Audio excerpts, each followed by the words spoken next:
দর্শক, আমি মোহাম্মদ আলী আরাফাত আপনাদের স্বাগত জানাচ্ছি আমাদের নিয়মিত আয়োজন সম্ভাবনার বাংলাদেশ অনুষ্ঠানে। আজকে আমরা যে বিষয়টি নিয়ে আলোচনা করব সেই বিষয়টি হলো বাংলাদেশের বিনিয়োগ পরিস্থিতি, এর উন্নয়ন এবং এর সম্ভাবনা। এই বিষয়টি নিয়ে আপনারা জানেন যে একটি দেশের অর্থনৈতিক উন্নয়ন ঘটানোর ক্ষেত্রে বা ঘটানোর জন্য বিনিয়োগ এবং ব্যবসা বাণিজ্যের প্রসার, আমেরিকা সহ বহু উন্নত দেশ যেগুলো আছে যারা তাদের অর্থনৈতিক উন্নয়ন ঘটিয়েছে, এবং অর্থনৈতিক উন্নয়ন ঘটলে আমরা জানি দারিদ্র্য বিমোচিত হবে, অশিক্ষা দূর হবে এবং একটি পর্যায়ে এসে আমাদের দেশের আইন শৃঙ্খলা পরিস্থিতি বা এগুলোর উপর একটা পজিটিভ প্রভাব পড়বে। তো আজকে আমরা দেখব যে বাংলাদেশে এই বিষয়টি নিয়ে বিনিয়োগ পরিস্থিতি উন্নয়ন ঘটানোর ক্ষেত্রে কি ধরনের কাজ হয়েছে, কতটুকু পরিবর্তন সাধিত হয়েছে বিভিন্ন ক্ষেত্রে।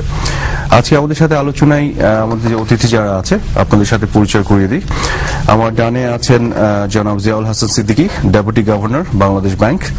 আমাদের সাথে আরো আছেন জনাব আব্দুল মাতলুব আহমেদ, চেয়ারম্যান, নিটল নিলয় গ্রুপ এবং president, India Bangladesh chamber of commerce. আমাদের সাথে আছেন doctor Masur Riaz, program manager, investment climate fund, IFC, বিশ্বব্যাংক গ্রুপ। আপনাদের সবাইকে স্বাগত জানাচ্ছি। আমরা জানি যে ব্যবসা বাণিজ্যের প্রসার ঘটানোর ক্ষেত্রে সরকারের যে করণীয় আছে তার একটি হচ্ছে প্রপার ইনফ্রাস্ট্রাকচার সাপোর্ট দেয়া, আরেকটি হচ্ছে একটি সাপোর্ট এনভায়রনমেন্ট ক্রিয়েট করা পলিসি এবং রেগুলেটরি পয়েন্ট অফ ভিউ থেকে। তো আমাদের গত বেশ কিছু দিন ধরে আমরা যেটা জানি যে বিভিন্ন ক্ষেত্রে অনেক ধরনের বড় বড় বাধার সম্মুখীন হন আমাদের যে উদ্যোক্তা যারা আছেন। তো সেই জায়গাগুলোতে নতুন করে বিনিয়োগকে আকৃষ্ট করার ক্ষেত্রে কি ধরনের উন্নয়ন ঘটেছে, আপনার পয়েন্ট অফ ভিউটা জানতে চাই। ধন্যবাদ জনাব আরাফাত। আমার মনে হয় যে এখানে বিনিয়োগের ক্ষেত্রে আলোচনা করতে গেলে আমি আলোচনাটাকে প্রথমে দুটো ভাগে ভাগ করে নেব। একটা হচ্ছে যে দেশি বিনিয়োগকারী, আর একটা হচ্ছে বিদেশি বিনিয়োগকারী। এবং এরপরে আমি যেটি করব সেটি হচ্ছে যে আলোচনার মধ্যে একটা হচ্ছে যে বর্তমান পরিস্থিতি কি আছে এবং আমরা ভবিষ্যতে কি করতে পারি, এই জিনিসগুলো এভাবে আমি জিনিসটা আলোচনা করতে চাই। প্রথমে যদি একজন দেশি বিনিয়োগকারীর কথা চিন্তা করেন, একজন দেশি বিনিয়োগকারী কি চান, সেটা হচ্ছে উনি যে পণ্য উৎপাদন করবেন বা সেবা উৎপাদন করবেন উনি সেটা বিক্রি করতে পারবেন। তো এটা করতে গেলে প্রথম যে প্রশ্নটা আমরা করি যে আমাদের কি যথেষ্ট চাহিদা আছে। যদি যথেষ্ট চাহিদা না থাকে তাহলে তুমি উৎপাদন করবেন না।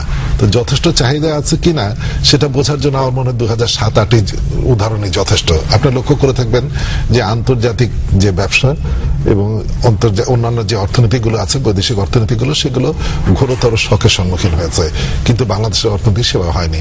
এটির একটা অন্যতম কারণ ছিল যে হিউজ ডোমেস্টিক ডিমান্ড ছিল, এবং এই ডোমেস্টিক ডিমান্ডের একটা অন্যতম কারণ হচ্ছে যে আমরা মোটামুটি তিনটা জিনিসকে আইডেন্টিফাই করতে পারি। একটা হচ্ছে যে আমাদের রেমিটেন্স, যেটার কারণে আমাদের ডোমেস্টিক ডিমান্ডটা বেশি ছিল। আর একটা হচ্ছে বাংলাদেশ ব্যাংকের পক্ষ থেকে বেশ কিছু ব্যবস্থা গৃহীত হয়েছিল, যেমন একটা হচ্ছে যে আমাদের যে ইনক্লুসিভ গ্রোথ যেটা আর কি, এবং ইনক্লুসিভ ফাইন্যান্সিং যেটাকে আমরা বলি, বা আরো ইয়ে করে বলতে গেলে স্পেসিফিক বলতে গেলে ফাইন্যান্সিয়াল ইনক্লুশন। সেই ফাইন্যান্সিয়াল ইনক্লুশনের কারণে আমরা প্রচুর পরিমাণ টাকা এগ্রিকালচার ক্রেডিট হিসেবে যারা কৃষি শ্রমিক, কৃষি পণ্য উৎপাদন করেন তাদের কাছে দিয়েছে, কৃষকের কাছে দিয়েছে। মাত্র 10 টাকা অ্যাকাউন্ট খুলেছি, প্রায় 90 লাখ অ্যাকাউন্ট খোলা হয়েছে। এটাতে একদিকে আছে এসএমইর উপরে জোর দেওয়া হয়েছে, এবং এসএমই ছাড়াও আরেকটি যে জিনিসের উপরে জোর দেওয়া হয়েছিল সেটা হচ্ছে মহিলা এন্টারপ্রেনার বা মহিলা উদ্যোক্তা যারা আছেন তাদেরকে আমরা এটা দিয়েছি। আরেকটু যদি ম্যাক্রো লেভেলে দেখেন, আমাদের রাফলি যদি বলি 16 কোটি জনগণ আছেন। তো এই 16 কোটি জনগণ বিরাট একটা মার্কেট, একটা খুব বড় ধরনের বাজার। দ্বিতীয় যে প্রশ্নটা উঠতে পারে একজন লোকাল বিনিয়োগকারীর পক্ষে, সেটা হচ্ছে যে আমি যে উৎপাদন করবো আমার উৎপাদন খরচ কিরকম পড়বে। সেটির দিকে যদি তাকান তাহলে দেখবেন যে আমাদের যে ওয়েজ রেটটা আছে, এই ওয়েজ রেটটা হচ্ছে যে দক্ষিণ পূর্ব এশিয়ার সবচেয়ে কম, সবচেয়ে কম। কাজে আমি অনেক একটা বড় প্রতিযোগিতামূলক অ্যাডভান্টেজ আছে, একটা সুবিধাজনক অবস্থানে একটা আছে।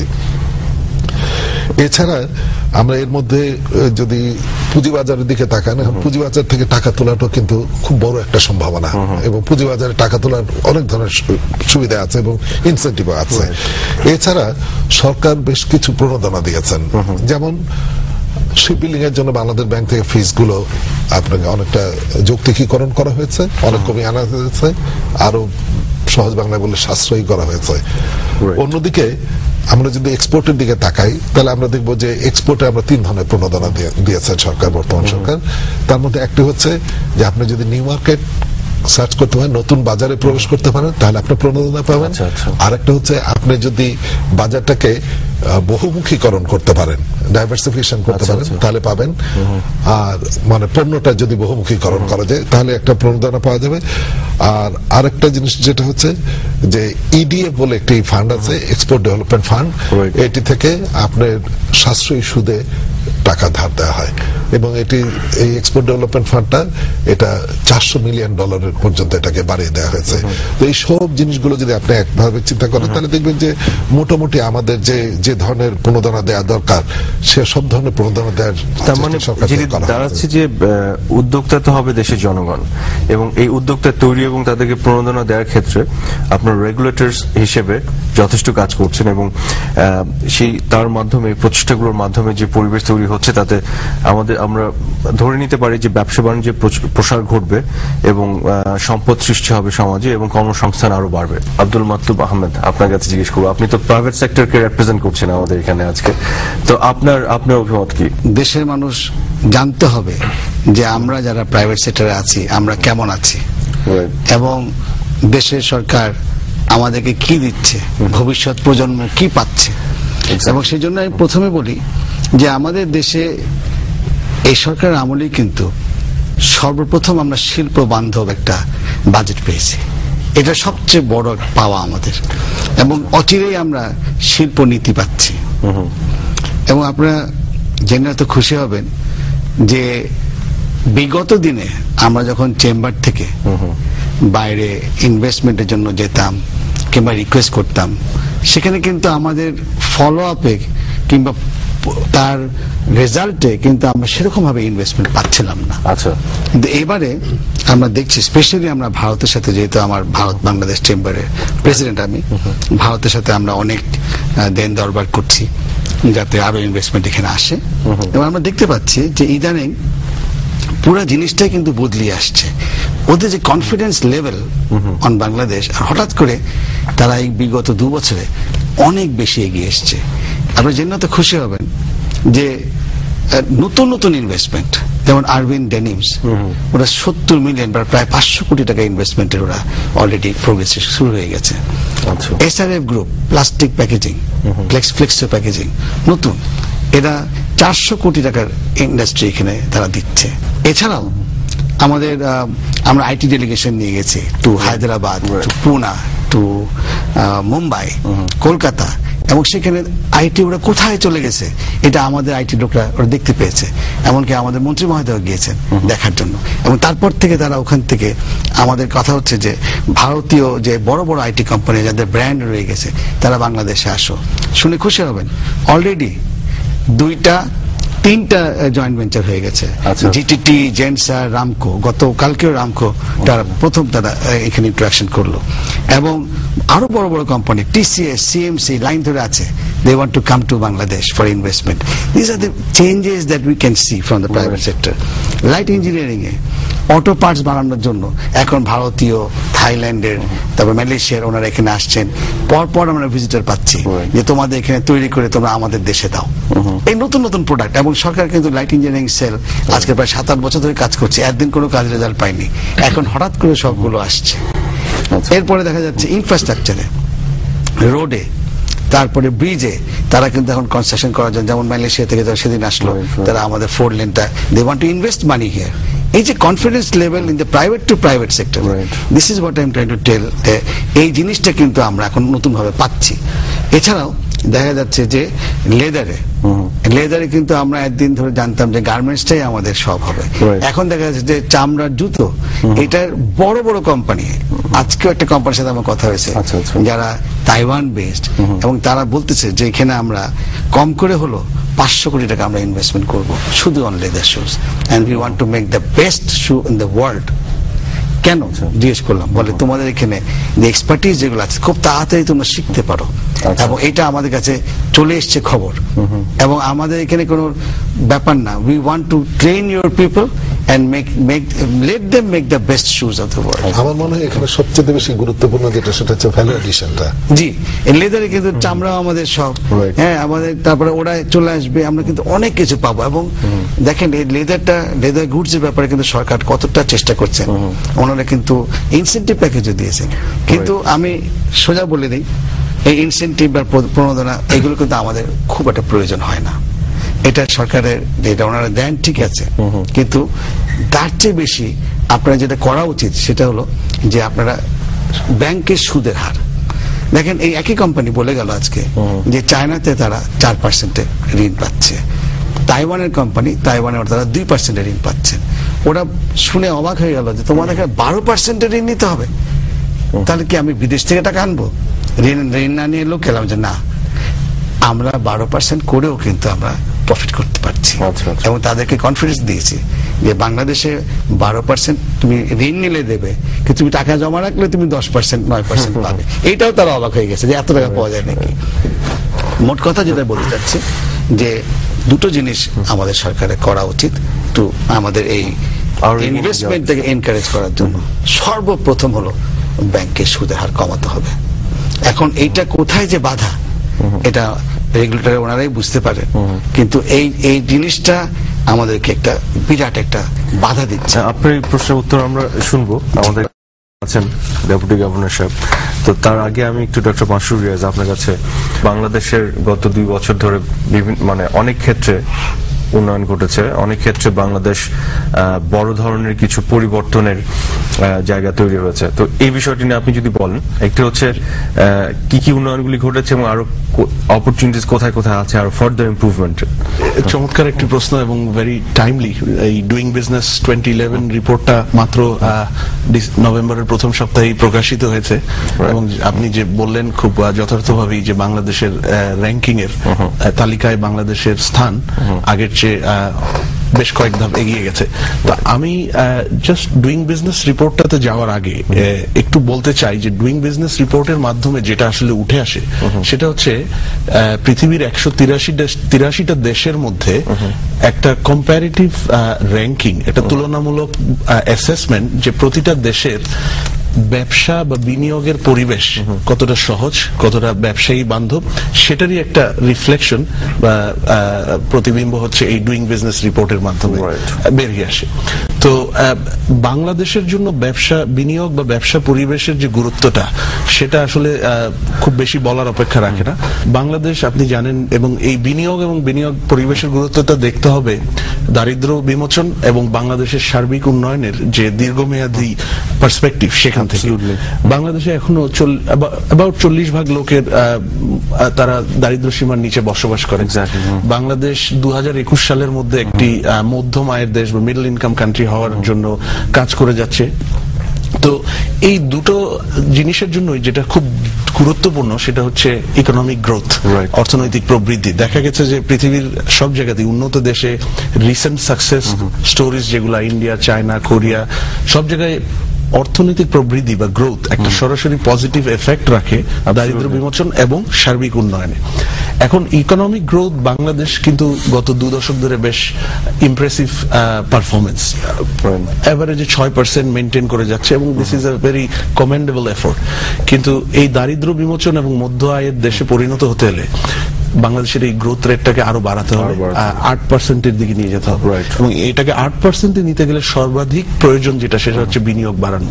বিনিয়োগ, ব্যবসা বাণিজ্যে বিনিয়োগ, অবকাঠামো ইনফ্রাস্ট্রাকচারের বিনিয়োগ, শিক্ষা, স্বাস্থ্য, সব জায়গায় বিনিয়োগ। কিন্তু বিনিয়োগটা কিন্তু মূলত আসবে প্রাইভেট সেক্টর থেকে এবং সাধারণত পৃথিবীর সব জায়গাতেই দেখা যাচ্ছে যে বাড়তি বা ইনক্রিমেন্টাল বিনিয়োগ যেটা সেটা প্রাইভেট সেক্টর থেকে আসে। সরকারি বিনিয়োগও একটু গুরুত্বপূর্ণ অংশ। এখন বিনিয়োগ যখন প্রাইভেট সেক্টর থেকে আসে, ব্যক্তি মালিকানাধীন ব্যবসা থেকে, তাদের জন্য সবচেয়ে বড় দুটো বিষয় হয়ে যায় প্রফিটেবিলিটি, লাভ, এবং রিস্ক, ঝুঁকি। এবং দুটোরই কিন্তু দুটোর উপরই একটা খুব বড় প্রভাব রাখে ব্যবসায়ের পরিবেশ বা বিনিয়োগ পরিবেশ। এবং এই বিনিয়োগ পরিবেশ বলতে আমরা যদিও এটাকে এক কথায় সামারাইজ করছি বিনিয়োগ পরিবেশ, বাট এটার কয়েকটা অংশ আছে। একটা হচ্ছে আপনার যে রেগুলেটরি অ্যান্ড লিগাল ফ্রেমওয়ার্ক, যে আইনি বিধিমালা নীতিমালা এই সংক্রান্ত যে সরকারের সাথে ব্যবসায়ী এবং ব্যবসায়ী মহলের যে ইন্টারাকশন, সেটা যে বিধিমালা এবং আইনি কাঠামো দ্বারা ইনফ্লুয়েন্সড হয়। আরেকটা হচ্ছে যে স্কিলস বেস, দক্ষতা এবং জ্ঞান, যারা শ্রমিক এবং ইভেন ব্যবস্থাপনায় যারা আছে তাদের অ্যাক্সেস টু ফাইন্যান্স বা অর্থের যোগান, ব্যবসা বাণিজ্য, অন্যান্য অবকাঠামোগত সিচুয়েশন যেগুলো অবকাঠামো। একটা হচ্ছে অ্যাক্সেস টু ফাইন্যান্স, সেখানে ফাইন্যান্সিয়াল ইনস্ট্রুমেন্টস, অর্থের যোগান, সেটা একটা বিরাট ব্যাপার। এবং খুব গুরুত্বপূর্ণ ব্যাপার হচ্ছে অবকাঠামো, আপনার বিদ্যুৎ, গ্যাস, রাস্তাঘাট, পোর্ট, এগুলো। এবং আরো খুব গুরুত্বপূর্ণ একটা ব্যাপার হচ্ছে আপনার এই যে taxation, business taxation, tax environment, এই সমস্ত। এখন এই ডুইং বিজনেস রিপোর্টে যেটা আমি বলেছিলাম একটু আগে, যে এটা কিন্তু যেটা পৃথিবীর 183টা দেশের একটা আপেক্ষিক তুলনা করা হয়, যে কার ব্যবসায়িক পরিবেশটা কতটুকু সহজ, কতটুকু স্বাচ্ছন্দ্যময় ব্যবসা বাণিজ্যের জন্য।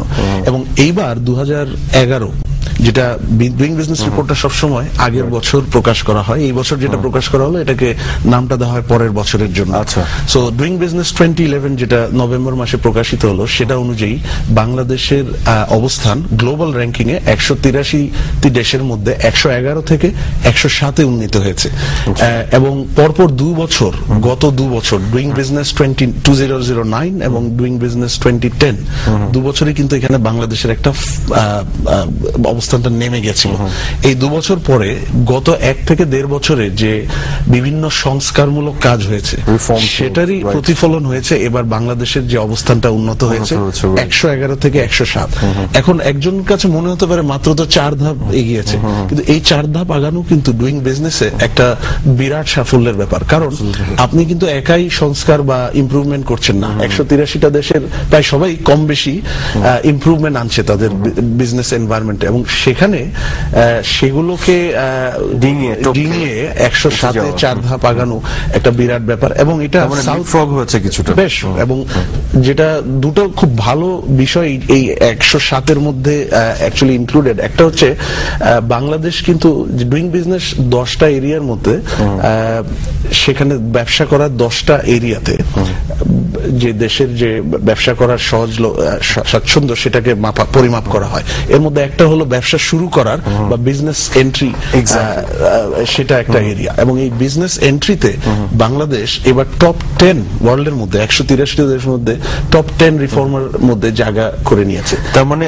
আমি যদি একটু সামারাইজ করি আপনার বিষয়টা, যে আইএফসি যে রিপোর্টটা সেটি বলছে, এবং এখানে স্পেসিফিকলি যেটা বলা আছে, যেটা আপনি বললেন যে Bangladesh has been recognised by the doing business 2011 report as one of the top 10 reformers worldwide in starting a business. Absolutely. এখন আমরা বলছি যে বিজনেস শুরু করা, বিজনেসের প্রসার ঘটানো খুবই দরকার। কেন? এই বিনিয়োগ পরিস্থিতি উন্নয়ন ঘটলে অর্থনৈতিক যে উন্নয়নটি সেটি ঘটবে, মানুষের পারচেজিং ক্যাপাসিটি বাড়বে, সেক্ষেত্রে পভার্টি এলিভিয়েশন হচ্ছে, ইলিটারেসি দূর হচ্ছে, আইন শৃঙ্খলা পরিস্থিতির উপর তার একটা প্রভাব থাকছে। কাজে আমরা যখন পরিবর্তনের কথা বলি বা দিন বদল যাই বলি, বেসিক্যালি আমরা বুঝাই রিফর্মস ইনিশিয়েটিভ গুলো নেওয়া হচ্ছে কিনা। এবং কিছু কিছু ক্ষেত্রে রিফর্মস ইনিশিয়েটিভ নেওয়া হচ্ছে, যেটা আমরা দেখছি ইজ বিং রেকগনাইজড, যেটা স্বীকৃতি দিচ্ছে আন্তর্জাতিকভাবে স্বীকৃত বিভিন্ন ফোরাম, এবং সেগুলো রিপোর্ট আমরা এখানে পাচ্ছি। এবং এর ফলশ্রুতিতে একটা সুদূর প্রসারী যে পজিটিভ ইম্প্যাক্ট পড়বে আমাদের দেশের অর্থনীতিতে, সমাজনীতিতে এবং সবকিছুতে, সেই জিনিসটা আমরা মোটামুটি বুঝতে পারছি এখান থেকে। যে উনি যে চেঞ্জগুলো, রেগুলেটরি রিফর্মস এর কথা বলছেন, এগুলো কিন্তু ভালো আমাদের জন্য। মানে সিআইবি রিপোর্টটা, সিআইবি কিন্তু অনেকে আগে কিন্তু ব্যবসায়ীরা বলছে না না ভাই এটা আমাদের দরকার নেই, আমরা 10 ব্যাংক থেকে ঋণ নেব, কোন ব্যাংকে কি অবস্থা তা জানা দরকার কি। কিন্তু আমরা ফ্রম দি চেম্বার সবসময় এটা সাপোর্ট করে গেছি, বিকজ এটা আরো স্বচ্ছতা নিয়ে আসে। কিন্তু এই স্বচ্ছতা আনতে গিয়ে এখন দেখা যায় যে আমাদের এলসি বসে আছে 1 সপ্তাহ, 2 সপ্তাহ, 3 সপ্তাহ। এখন আমরা রেগুলেটরি রিফর্ম চাই, কিন্তু দেশের স্বার্থে, আমাদের নিজেদের স্বার্থে। কিন্তু এই রিফর্মটা তাড়াতাড়ি আনতে হবে, এবং এই রিফর্মটা আনতে গিয়ে যে দেরিটা হয় সেটাকে তারা একটা ফর্মুলা বের করতে হবে, যে we must get it back as soon as possible. ঠিক সেরকম ভাবে আমাদের জিয়া ভাই বললেন যে আমাদের এখানে ওয়েজ রেট অনেক কম, অফকোর্স কম, কিন্তু এফিসিয়েন্সি কোথায়, টেকনিক্যাল লোক কোথায়? আজকে বড় বড় শিল্প করি, আমাদের ক্লার্কস অনেক পাওয়া যায়, যারা অ্যাকাউন্ট করবে তাও কিছু কিছু পাওয়া যায়, কিন্তু আপনি মেশিনে কাজ করতে পারে এমন লোক নেই। সেজন্য আমাদের কিন্তু যে এডুকেশন সিস্টেমটা আছে এইখানে তাড়াতাড়ি রিফর্মটা আনতে হবে, যে ওই শিল্প ভিত্তিক সেক্টর ভিত্তিক টেকনিক্যাল কলেজ করতে। অ্যাবসলিউটলি।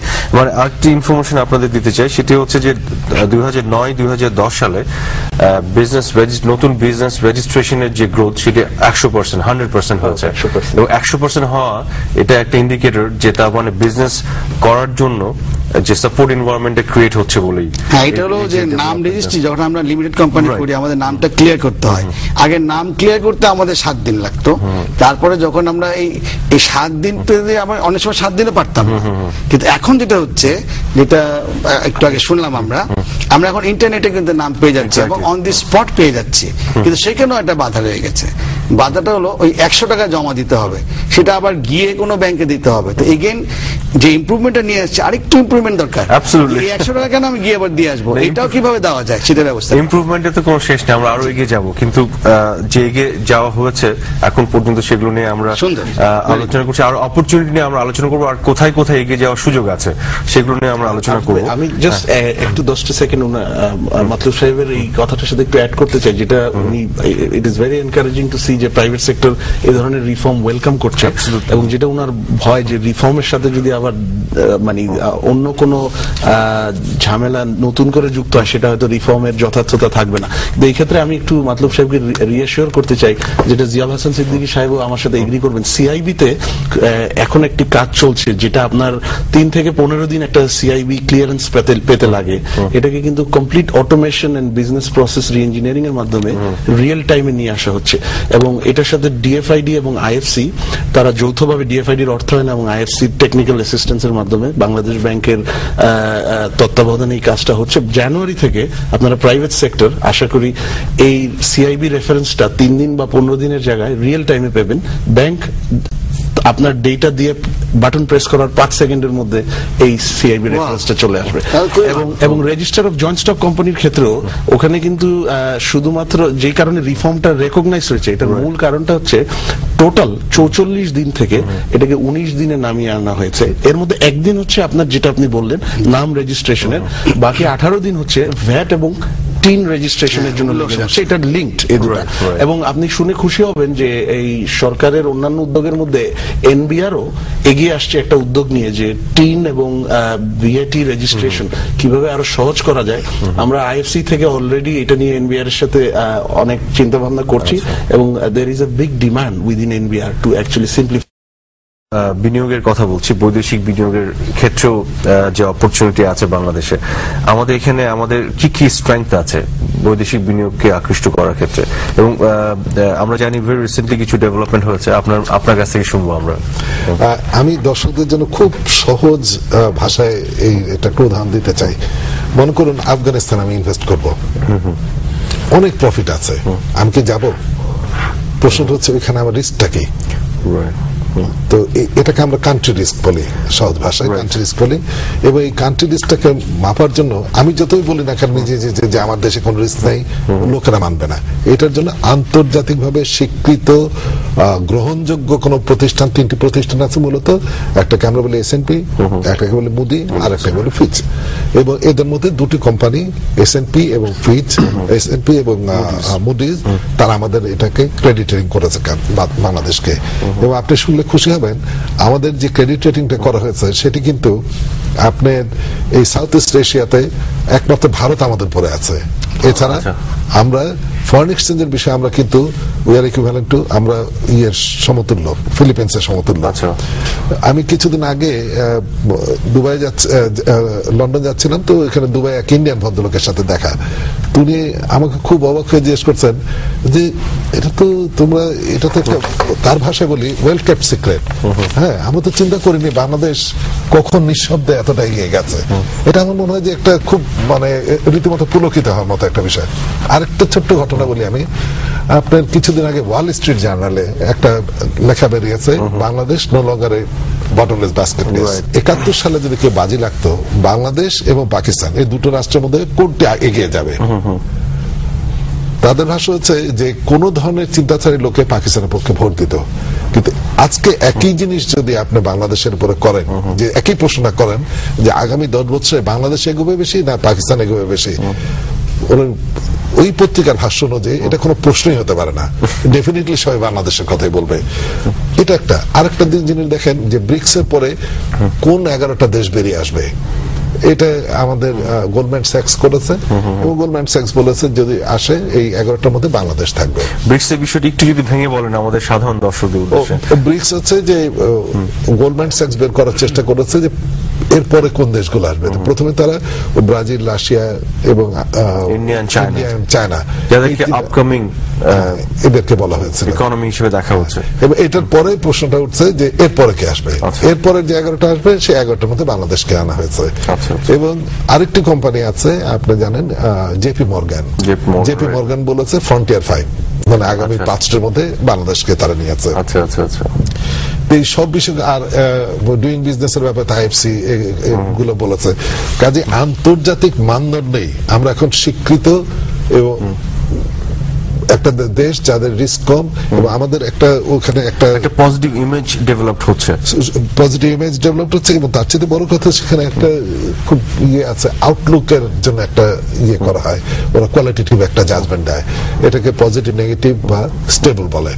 এবং আমাদেরকে বলা হয়েছে স্টেবল, তার মানে হচ্ছে খুব সম্প্রতি কোন ধরনের শক বা হঠাৎ করে দেশটা কোন ধরনের বিপদে পড়ার কোন ধরনের সম্ভাবনা নেই।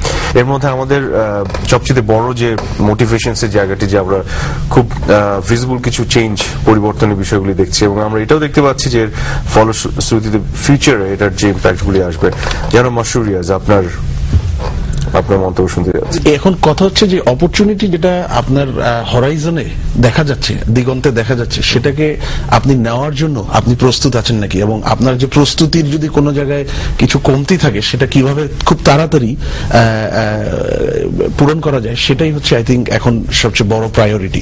আমি একটা এক্সাম্পল দিব, যেটা মাতলুব ভাই একটু আগে যেটা বলছিলেন যে নতুন নতুন ইনভেস্টররা বাংলাদেশে আসছে, এটার সাথে সাথে কিন্তু একটু বলে রাখি, উদাহরণটা দেওয়া রাখে, domestic investment I think is as important as the foreign direct investment, এবং টোটাল যে ইনভেস্টমেন্ট ফিগার এখন বাংলাদেশের জিডিপি রেশিও, এটা কিন্তু সিংহভাগ বাংলাদেশি ইনভেস্টরদের থেকে আসছে। এবং অফেন আমরা ডেভেলপমেন্ট সেক্টরে যারা আছি, বিদেশ ব্যবসায় যারা আছে, একটা কথা বলে যে foreign investment always follows domestic investment, কারণ তারা একটা কনফিডেন্স পায় যখন দেখে একটা দেশে ডোমেস্টিক ইনভেস্টররাও তারা বিনিয়োগ করছে। কিন্তু ফরেন ইনভেস্টরদের মাধ্যমে যে technology transfer, managerial know how transfer, এটা যে আসে সেটার কিন্তু কোনো বিকল্প নাই। এখন একটা উদাহরণ আমি দিতে চাই, সেটা হচ্ছে যে বাংলাদেশের বিনিয়োগের অনেক ক্ষেত্রটাই তৈরি হয় এক্সপোর্ট ওরিয়েন্টেড সেক্টরে, কারণ 16 কোটি দেশের লোক, বাংলাদেশ অনেক বড় মার্কেট, তারপরে 16 কোটিতেই তো থেমে যায়, কিন্তু পুরো বিশ্বে আপনার প্রায় 600 কোটি লোক আছে। তো এক্সপোর্টের মাধ্যমে এই বাজারগুলো ধরতে পারলে আপনার কিন্তু ইনকাম, সেলস সবকিছুই বেড়ে যায়। তো এক্সপোর্টের ক্ষেত্রে there are some shifting trends that can be observed, বিশেষ করে এশিয়াতে। চায়না আপনি জানেন ওয়ার্ল্ডের ম্যানুফ্যাকচারিং হাব, বিশেষ করে লো কস্ট ম্যানুফ্যাকচারিং, ইদানিং লো কস্ট ছাড়িয়ে ওরা হায়ার ভ্যালু এডেডেও চলে গেছে। তো চায়নায় ওয়েজ রেট খুব মানে রিসেন্টলি এটা বাড়তে শুরু করেছে, যার ফলে যেগুলো খুব বেশি লেবার ইন্টেন্সিভ ইন্ডাস্ট্রি চায়নায় আছে, সেগুলো অনেকেই বলছে যে এখন আর চায়নাতে অত কম্পিটিটিভ না। Professor Gus Papanek, Boston Institute of Development Economics, উনি একটা রিসার্চ করেছে যেখান থেকে উঠে এসেছে যে চায়না থেকে আগামী 3 থেকে 5 বছরের মধ্যে অনেক labour intensive low value added বের হয়ে যাবে, যেমন readymade garments, textile, motor and other industrial spare parts, toys, footwear. তো কারণ চায়না আস্তে আস্তে হাই ভ্যালু এডেডে কনসেন্ট্রেট করছে। তো এখন it is also estimated in that research যে $30 billion অফ টেক্সটাইল এন্ড গার্মেন্টস বিজনেস যেটা চায়না থেকে বেরিয়ে যাবে, সেটার নাম্বার 1 ডেস্টিনেশন হচ্ছে বাংলাদেশ, বিকজ অফ বাংলাদেশের আরএমজিতে বাংলাদেশের রেকর্ড, দক্ষতা এবং কম্পিটিটিভনেস। কিন্তু কথা হচ্ছে যে এই $30 billion বা এর অর্ধেককে ধরার মতো ক্যাপাসিটি বাংলাদেশের এই মুহূর্তে। আপনার এই প্রশ্নটি আমি রাখতে চাই আমাদের প্রাইভেট সেক্টর প্রতিনিধিত্ব করছেন যারা মাত্র, আপনার কাছে যে আপনার কি মনে হয়? না, আমার কাছে যেটা সবসময় আমরা প্রপোজ করি আমরা এফডিআই ওয়েলকাম করি বাট আন্ডার জয়েন্ট ভেঞ্চার। আচ্ছা। কারণ তাতে হয় কি আমরা টেকনোলজিটা ওদের ম্যানেজার স্কিলটা পেয়ে যাই। 100% এফডিআই আমরা কোনো সময় এনকারেজ করি না, আচ্ছা, স্পেশালি দ্য বিগ ওয়ানস। আরেকটা হচ্ছে যে আমি দেখেছি স্পেশালি আরবিন্দের কেসে দেখলাম ইপিজেড এ প্রতিদিনই 8টা-10টা নতুন নতুন ইনভেস্টার আসছে, কিন্তু তারা জায়গা পাচ্ছে না। ইপিজেড আর জায়গার এক্সপেনশন বন্ধ। এসিজেড হবে ওটার সাথে রেখে, ঠিক আছে, প্যারালালি দুটো চললে অসুবিধা কি ছিল? এই ইনভেস্টমেন্ট গুলো যেগুলো ফেরত যাচ্ছে এটা কিন্তু আমাদের জন্য ক্ষতি হচ্ছে। আমরা কিন্তু ইন্ডিয়াতে সেদিন আমরা বিওআই চেয়ারম্যান সাহেবকে নিয়ে আমরা আবার চেন্নাইতে প্রোগ্রাম করলাম, তো উই আর ইনভাইটিং ফরেনার্স, তো তারা যাবে কোথায়? তো সেই জন্য আমার মনে হয় যে এই অপরচুনিটি গুলো যেগুলো আসছে সেদিকে ছেড়ে দেওয়াটা ঠিক হবে না, এবং there must be a scheme. SEZ is an improvement on EPZ, আমরা সেটা বুঝতে পারি, কিন্তু এসিজেড হওয়া পর্যন্ত ইপিজেড এর এক্সপেনশন বন্ধ, এই জিনিসটা কেন জানি আমার কাছে একটু খটকা লাগতেছে। সেজন্য অপরচুনিটি গুলো আমরা কিছু কিছু মিস করে যাচ্ছি। আরেকটা, আই টোটালি এগ্রি যে ডোমেস্টিক ইনভেস্টর ইজ ইম্পর্টেন্ট, শুধু অলসো ইম্পর্টেন্ট বলবো না, ইজ ইম্পর্টেন্ট। এবং সেই জন্য আমরা দেখতে পাচ্ছি যে ফরেনাররা কিন্তু এখন আরো ওই বাংলাদেশ মার্কেটের জন্য তারা ইন্টারেস্টেড। যদি রিয়েলি ব্যবসা করতে চায় তাহলে বিদ্যুৎ নাই, গ্যাস নাই, এইটা বলা কিন্তু বলা ভালো। এটাতে you are just missing your opportunities, giving wrong signals. There is enough opportunities here, এবং বাকি যে ফ্যাসিলিটিস গুলো আমাদের রয়েছে that gives us enough strength, enough profitability for them to invest, এবং তার এক্সাম্পল হলো আমার এই পরপর দুটো ইনভেস্টমেন্ট। আপনার লাস্ট মন্তব্য কি নিব? আমি একটু মাস্টার ইয়াসির যে কথাটা বলেছে তার সাথে একটু অ্যাড করতে চাই। চায়না আরেকটা বড় থ্রেটের মধ্যে আছে, সেটা হচ্ছে তার যে এক্সচেঞ্জ রেট, এটা অত্যন্ত আন্ডারভ্যালুড। আচ্ছা, যেখানে ওরা একটা এক্সট্রা কম্পিটিটিভনেস পায়। এখন বিশ্বজুড়ে চাপ আছে, এর মধ্যে হংকং মনিটারি অথরিটির মাধ্যমে তারা কিছুটা ওপেন করেছে। আমার ধারণা চাইনিজ কারেন্সি আলটিমেটলি অ্যাপ্রিসিয়েট করবে এবং সেটা বাংলাদেশের আরো ফেভারে আসবে, আমাদের কম্পিটিটিভনেসটা বাড়ানোর ক্ষেত্রে এটা একটা আসবে। আর আরেকটা কথা আমি বলি যে বিদ্যুতের ব্যাপারে আমি খুব পরোক্ষভাবে জড়িত বিদ্যুতের সাথে। বিদ্যুতের ক্ষেত্রে কিন্তু প্রচুর বিনিয়োগ আসছে এবং বিনিয়োগ হচ্ছে, এবং প্রজেক্ট অলরেডি কাজ করছে এবং 2013-র মধ্যে আমার ধারণা খুব সিগনিফিকেন্ট ইমপ্রুভমেন্ট হবে। এবং গ্যাসের প্রেসারটাও যাতে বাড়ানো যায় তার জন্য সরকার কাজ করছে। এছাড়া একটি এলপিজি টার্মিনাল, এলএনজি টার্মিনাল করার কথা সরকার খুব অ্যাক্টিভলি সক্রিয়ভাবে চিন্তা ভাবনা করছে। এইগুলো যদি সবকিছু ইয়েতে আসে, আমার ধারণা যে এইগুলোতে বড় ধরনের পরিবর্তন আসবে এবং অনেক ব্যবসা বান্ধব পরিবেশ তৈরি হবে। এছাড়া যেটি বলা দরকার সেটা হচ্ছে যে আমাদের যে এলিভেটেড এক্সপ্রেসওয়ে এবং অন্যান্য জায়গায় যে বিনিয়োগটা হচ্ছে, অর্থাৎ চারদিকে আপনি একটা জিনিস লক্ষ্য করবেন যে এই মুহূর্তে হয়তো আপনি কিছু দেখতে পাচ্ছেন না, বাট কিছুদিনের মধ্যে এটা দৃশ্যমান হবে যখন আপনি রাস্তাঘাট গুলো আসা শুরু করবে, পদ্মা ব্রিজ আসবে, খুব বড় ধরনের ইনভেস্টমেন্ট, এবং এটা নীতিগতভাবে সম্মত হয়ে গেছে। জিয়াউল হাসান সিদ্দিকী যেটি বলছেন যে অনেক পরিবর্তন হচ্ছে, যার অনেক কিছু হয়তো এই মুহূর্তে দৃশ্যমান নয়, কিন্তু যখন এগুলো ফল দেওয়া শুরু করবে তখন আমরা দেখবো যে একটা বড় ধরনের পরিবর্তন ঘটে গেছে আমাদের সমাজে, আমাদের দেশে। এবং আজকে আমাদের আলোচকবৃন্দ যারা ছিলেন সবাই আশাবাদী, তাদের কাছ থেকে আমরা আশার কথা শুনলাম, সম্ভাবনার কথা শুনলাম, এবং তারা সবাই বলেছেন এবং বিভিন্ন এক্সাম্পল দিয়ে রেফারেন্স দিয়ে আন্তর্জাতিকভাবে স্বীকৃত বিভিন্ন ফোরাম যারা বাংলাদেশের যে পজিটিভ ইমেজ তৈরি হচ্ছে এবং যে পরিবর্তনগুলি ঘটছে সেগুলোকে স্বীকৃতি দিচ্ছে বিভিন্নভাবে। প্রিয় দর্শক, আমাদের অনুষ্ঠান আপনাদের